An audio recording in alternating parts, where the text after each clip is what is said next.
మనలో చాలా మందికి విపరీతమైన స్ట్రెస్ ఉన్నప్పుడు కొన్ని చిన్న చిన్న విషయాలు మర్చిపోవటం సహజంగానే జరుగుతూ ఉంటుంది.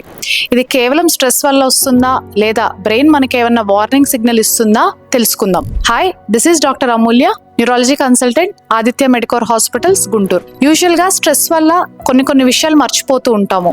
అది ఎందుకు జరుగుతుంది అనంటే, స్ట్రెస్ ఉన్నప్పుడు యాంగ్జైటీ ఎక్కువ అవటం, స్లీప్ లేకపోవటం, బ్రెయిన్ ఫాగ్ అవ్వటం, అలానే మెమరీ అంతా క్లౌడ్ అయిపోవటం. దీనివల్ల ఆల్రెడీ రిజిస్టర్ అయిన మ్యాటర్ కానీ రిజిస్టర్ అయిన మాటలు కానీ మనకి సరిగ్గా రావు.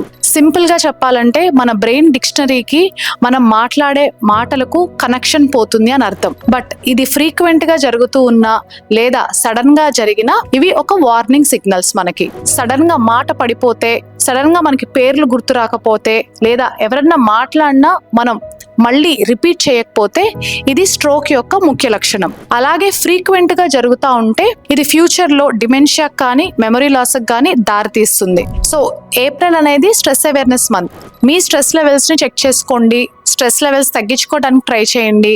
అండ్ ఈ వీడియో మీ ఫ్యామిలీలో కానీ మీకు తెలిసిన వాళ్ళు ఎవరైనా స్ట్రెస్తో ఫీల్ అవుతూ మాటికి మర్చిపోతున్నాము అనే వాళ్లకు షేర్ చేయండి. Thank you.